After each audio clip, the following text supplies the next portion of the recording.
Get into some shake.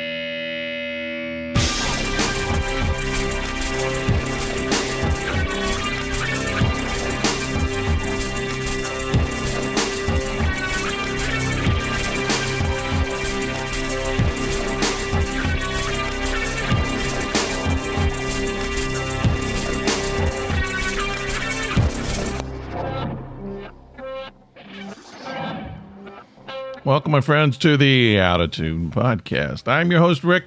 I'm going to be here for just a little while, and we'll chat just a little while. That's kind of what the podcast is about, chatting, even though I'm all by myself. How you doing out there? Not totally by myself. You're sitting there totally naked with popcorn, watching Christmas movies. That is what you're doing, right?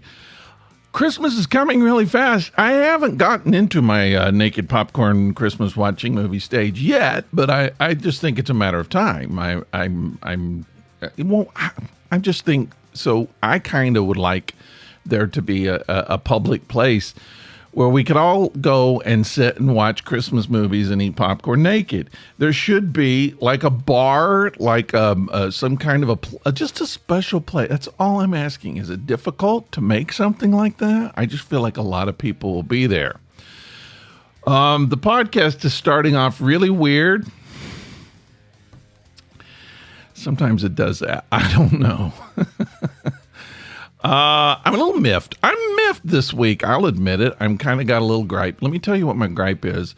So, last year was at the end of last June, okay? Like June 30th. The very end of last June, I got a postcard in the mail from the local court system, whatever, telling me that I need to report for jury duty, right? Duty. And so I like a year before that, 2 years before that, I was called for grand jury, and I went to serve on the grand jury, which was kind of fun. It was very time intensive, but interesting. You get to hear tons and tons of cases. It's not just one. And you're there with, I don't remember, it was a room full of people. It seems like 20, 25. I don't know, but a lot of people. And it was kind of fun, kind of interesting, just the strange stuff that goes on in your city that you're not aware of. This being Atlanta, a bigger city, there was a lot of strange stuff. So, and, you know, I don't hear about a lot of that stuff in the news. So, and you get to hear and you get to kind of find out what happened and why it happened and the strange things. There was somebody who stabbed somebody because they wouldn't give him a pillow. And a kid that like stabbed, I don't remember, his mom because she wouldn't put her food in Tupperware. And people killing each other for just bizarre reasons. And I don't know. I mean, that's kind of strange, right?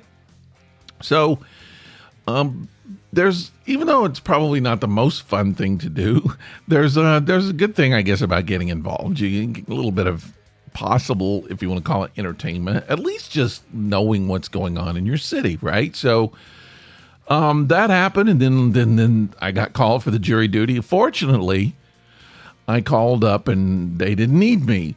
But what they said was, they said, we don't need you now. You won't be called again for 2 years. How cool is that? Because we didn't need you. You got 2 years off. So I was like, cool, I don't have to mess with that for 2 years. Oh, I was wrong. I just got another postcard calling me for jury duty. And the last one was a year and 4 months ago. It wasn't 2 years ago. So I contacted the jury people, and they were like, oh, we're sorry, we changed our mind. Can you do that? Can you just say you feel like that this is more than anything, this group should have they should be under oath, right? When they say something to you, it should mean something. And I don't think that should be able to go, oh, we changed our policy, sorry, especially in this, because it'll be 2 years in June. What is that? That's from now, 8 months from now. You really can't wait 8 months to call. You have to have me now. You can't just wait and realize that you'd already told me 2 years. Give me the 8 months and then call me. I won't say anything. Oh, no. We changed our mind. Come on in. And by the way, we changed our mind. You're going to be naked eating popcorn while the trial is going. I might do that. That could be fun. How you doing out there on this holiday, sort of holiday season? It is holiday season. Why am I saying sort of? It is. It doesn't feel like it to me. My wife and I are talking about putting up our Christmas tree here. A week and a half from Thanksgiving. We're talking about putting up our Christmas tree early, and there are people in our neighborhood that already have up Christmas tree and Christmas tree lights, so we won't even be the first people to do it. I think people are looking for a reason to have a holiday this year, and I'm totally fine with that. So yeah, we're going to do it. We'll be a little bit early, and that's cool. Not a lot going on this week for me. I went out with some friends yesterday to brunch. We do that in Atlanta a lot. People do brunch a lot. I don't know what traditional brunch is. I always feel like brunch is supposed to kind of be breakfast. But for me, I had a big fish sandwich. I had a cod sandwich and a huge, gigantic pile of what they called Greek fries. They were just French fries. I think they had some feta cheese on them or something. Yeah, I shouldn't have been eating that, but I did, and it was pretty good. It wasn't holiday-ish at all, and I had my clothes on. Everyone in the restaurant thanked me for that. All right, I would like my friends to ask you to participate in a little thing with me, okay?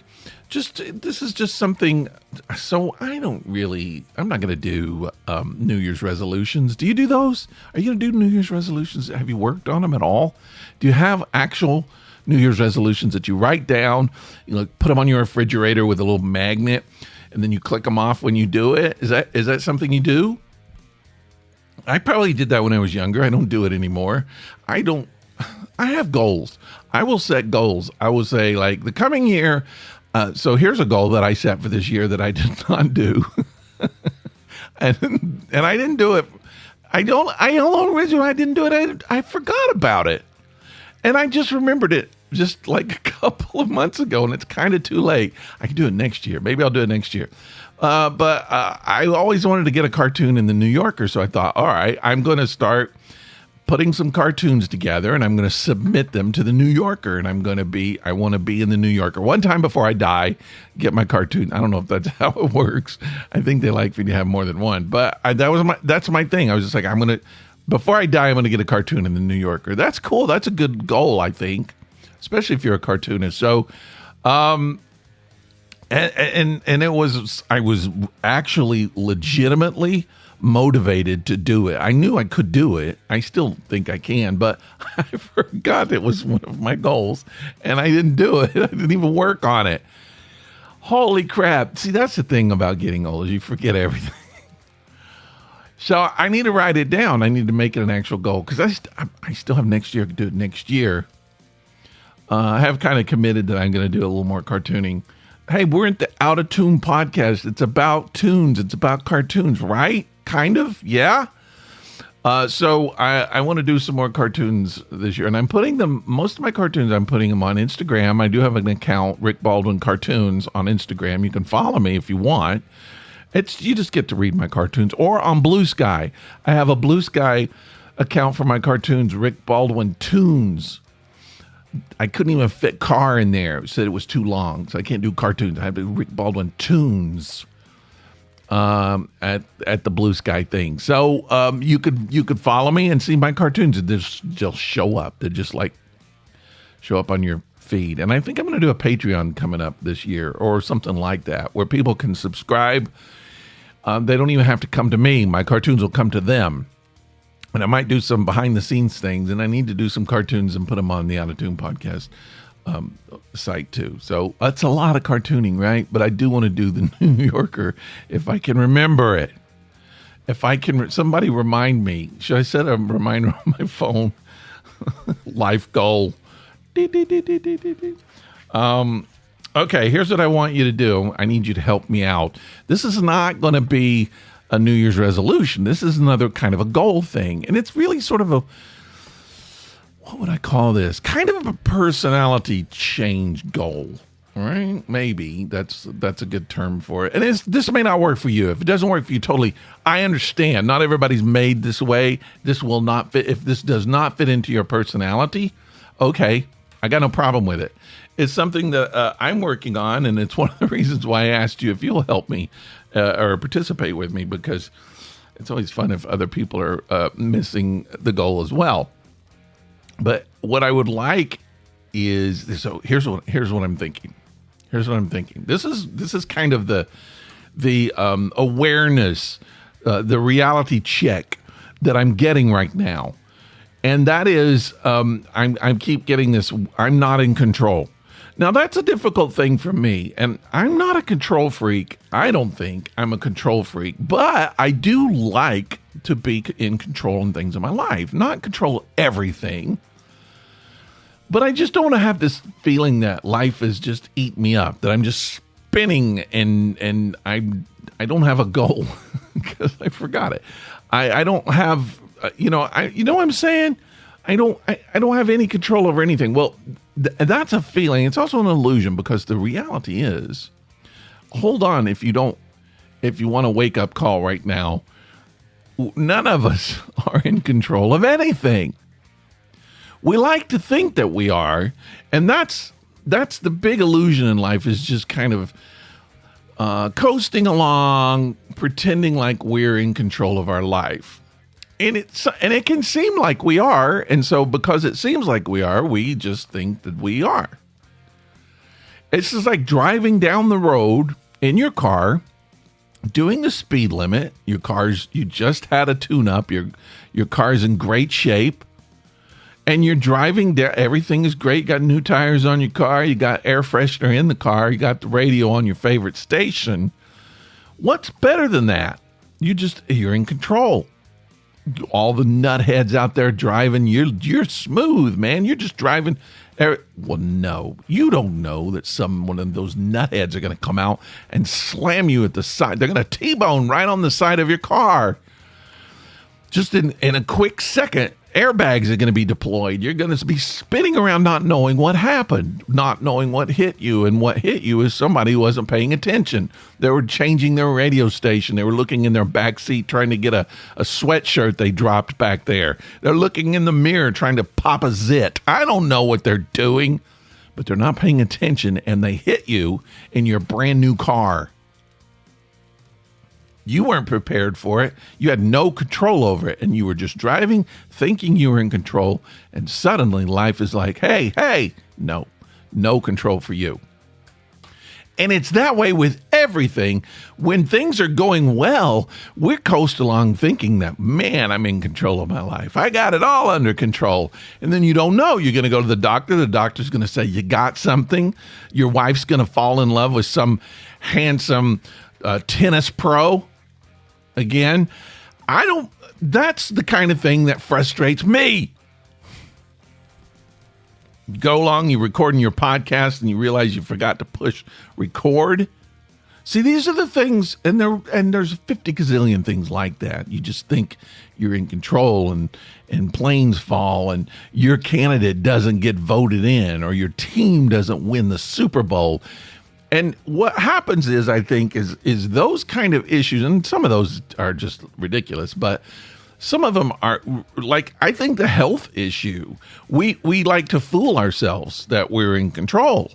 We're eating well. We're drinking plenty of water. We go out and we walk after every meal. We got it down. We're doing what we're supposed to do. We're healthy. Our blood pressure is well. It's just where it's supposed to be.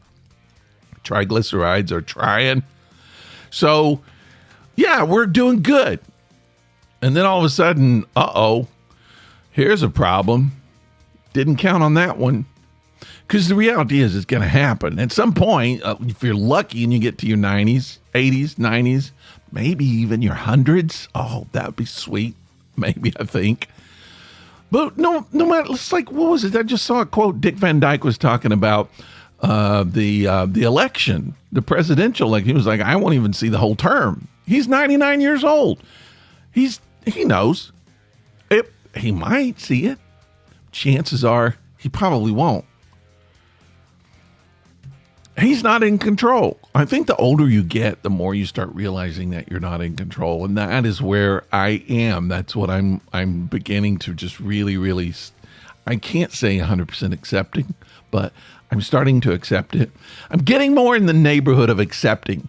Certain things I can accept more than others. But that's where I need your help. I want to say, let's set a goal here for 2025. Let's just do it. Let's just see if we can all do it.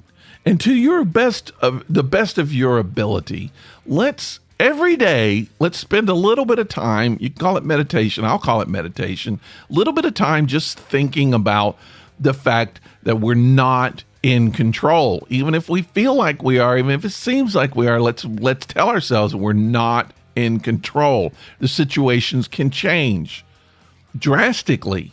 We could lose it all. We could gain more. We can't control any of it. You can control the fact that you're going to go out and get a haircut, right? You could say, I'm going to go to dinner. I'm going to buy this kind of ice cream. I'm going to do, there's a lot of stuff you can say that you're going to do. And then what happens is between the time you say you're going to do it and the time you do it, nothing really happens in life to make that change. No one hit your car. No one. And so the illusion is that you made the choice and you did what you were in control. But we all know that is the illusion. We're lucky that it happened that way. So what I would like to do for 2025, let's just call it the year of no control. We're going to lose control of our entire life. Let's do it, really. No, do what you do every day. I mean, you got to go to work. You got to make goals. You got to do, there are things that you have to do in life. Do those things, but in the back of your mind, keep in mind that you're not in control and spend a good amount of that time just sitting down and watching life happen and realize that you can't control that tree that's blowing in the breeze. It's not you making that happen. You're just watching it happen.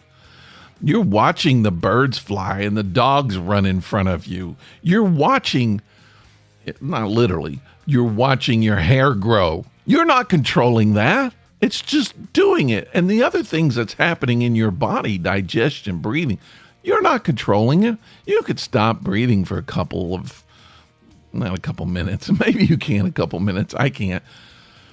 You can control a certain amount of breathing, but for the most part, you're not controlling it, and you're not controlling the other things in your body.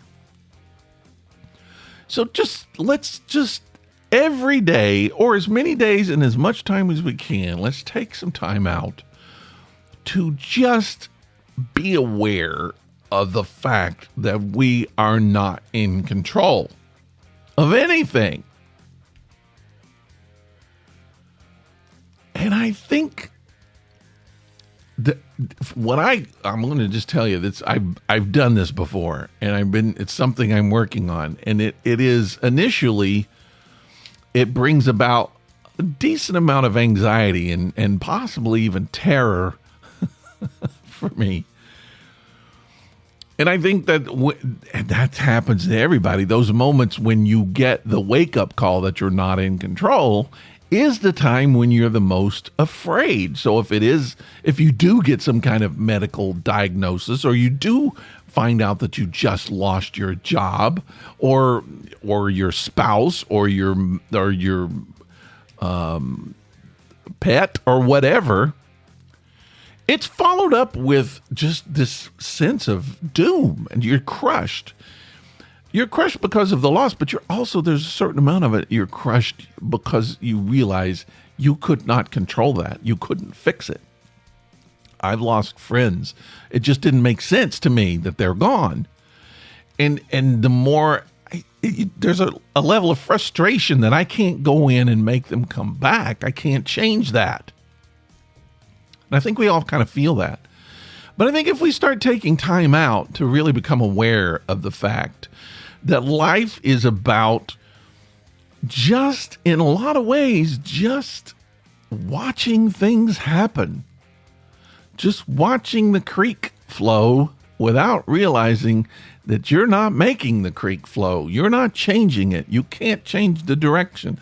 You could build a dam, but the creek can do what it wants to do.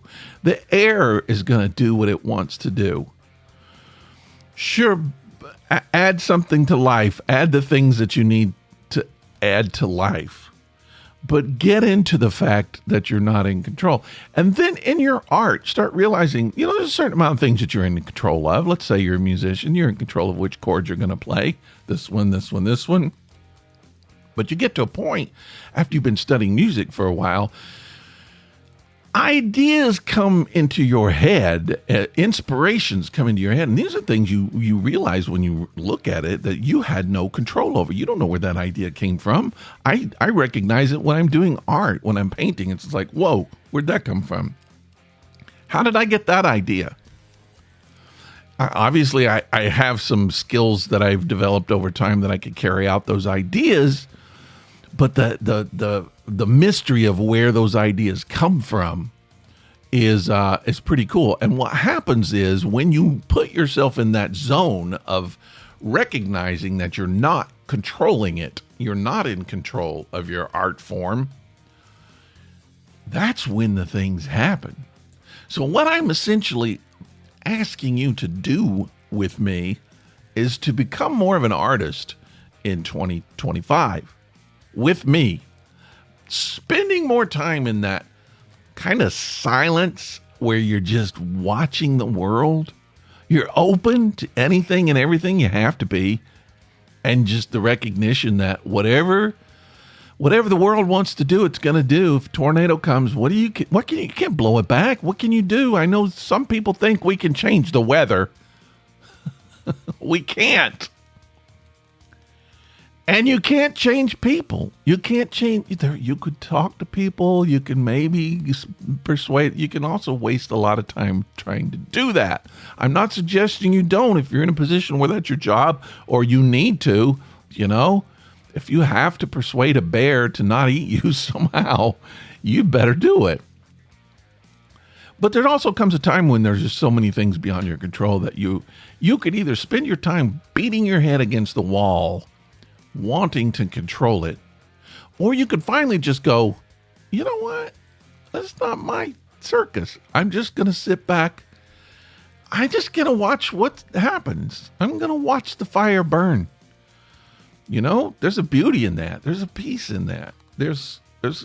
You can become whole in that because you kind of blend into the universe that way, which we all are a part of the universe. It sort of puts us in the place where we're supposed to be.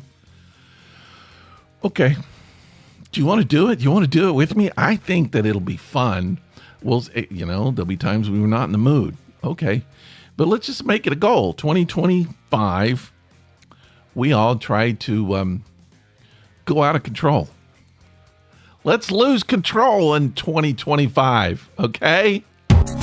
Hey, everybody. Thanks for listening to me. I'm glad I got another show off here on this Monday. And, let's see if I can see you Thursday. All right, go lose control.